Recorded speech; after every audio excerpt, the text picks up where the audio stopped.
դա վերաբերում է Վազգեն Սարգսյանի ծննդյան 66 ամյակին։ Ուրեմն ես ուզում եմ հիշեցնել, թե ինչ է տեղի ունեցել ոնց են նշել Վազգեն Սարգսյանի ծնունդը վերջին տարիներին։ Ուրեմն Նիկոլ Փաշինյանը եղել է, որ այցելել է Երկրապահ կամավորականների միություն մարտի 5-ին, ծաղիկ ներադրել, գլուխախոնար է Վազգեն Սարգսյանի կիսանդրու առջև, որը տեղադրված է միության գրասենյակի շենքում։ Եղել է տարի, որ այցելել է Վազգեն Սարգսյան փողոցի վրա գտնվող Վազգեն Սարգսյանի հուշարձանին, ծաղիկ ներադրել, գլուխախոնար է Վազգեն Սարգսյանի հիշատակի առաջ։ Տարի է եղել, որ Վազգեն Սարգսյանի ծննդյան օրը զինվորական պատվո պահակախումբ է կանգնել Վազգեն Սարգսյանի արձանի մոտ, կրկին նույն հասցեում Վազգեն Սարգսյանի անվան փողոցում։ Իդեպ այդ տարի, եթե հիշում եք, զինվորական պատվո պահակախումբ էր կանգնում Եղիշե Չարենցի հուշարձանի մոտ նրա ծննդյան օրը, Հովհաննես Թումանյանի հուշարձանի մոտ նրա, հետո դա վերացավ, ասենք թե ինչ ում մտահղացումներ, ինչի կանգնեց, ասենք Հովհաննես Թումանյանը եւ զինված պահակախումբ, մի քանի ժամ։ Ում մտահղացումն է դա, ինչի էր միայն մի տարի դա արվում։ Այս տարի Վազգեն Սարգսյանի ծննդյան օրվա պաշտոնական որևէ միջոցառում չի եղել։ Միայն մի քանի դավաճաններ, ասենք իշխանական խմբի ներկայացուցիչներ, չգիտես ինչ երեսով այցելում են Եռաբլուր парքի Պանթեոն Վազգեն Սարգսյանի գերեզմանին։ Ու դրանով ամեն ինչ ավարտվում է։ Ու ազգային ժողովում Ալեն Սիմոնյանը ծափահարում է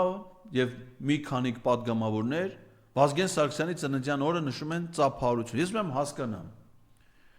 Ինչի համար եք ծափահարում Վազգեն Սարգսյանը։ Ինչ արէ Վազգեն Սարգսյանը։ Եթե նայում ենք հիմիկվա ձեր քաղաքականությանը, ձեր գործողություններին, Վազգեն Սարգսյանը համարվում է Ադրբեջանի օրենսդրությամբ ռազմական հանցագործություն կատարած անձ, որին կարող է դուք նույնիսկ գերեզմանից հանեք, հանձնեք ադրբեջանցիներին։ Վազգեն Սարգսյանը պաշտպանել է մեր հայրենիքը, մասնակցել է ի թիվս հազարավոր այլ քաղաքացիների, ազատամարտիկների, կամավորների, մասնակցել է հայրենիքի պաշտպանության կազմակերպման գործին։ Այո, նրա վաստակը, նրա ներդրումը, ինքը ազատամարտի ամիջական ռազմական գործողություններին կարող է նույնիսկ մասնակցությունը չի ցուցաբերել, բայց ղեկավարման, կազմակերպման, զինված ուժերի կայացման գործում ունի անուրանալի վաստակ։ Դրա համար է, որ նա արժանացել է ոսկե արծիվ շքանշանի, Արցախի հերոսի բարձրագույն կոչմանը, հայրենիքի շքանշանի, ազգային հերոսի կոչմանը։ Դա հայրենիքը ազատագրած, եթե դուք Վազգեն Սարգսյանի ազատագրած հայրենիքը համարում եք ճշտամական տարածք, նրան ծափահարում եք, որ ինչ լինի։ Սա անարգանք է Վազգեն Սարգսյանի հիշատակի հանդեպ։ Ու ցավալի է, որ Վազգեն Սարգսյանի, չեմ ասում, ընտանիքի անդամներ, որովհետև շատեր ընտանիքի կազմում կան մարդիկ, որոնք այդ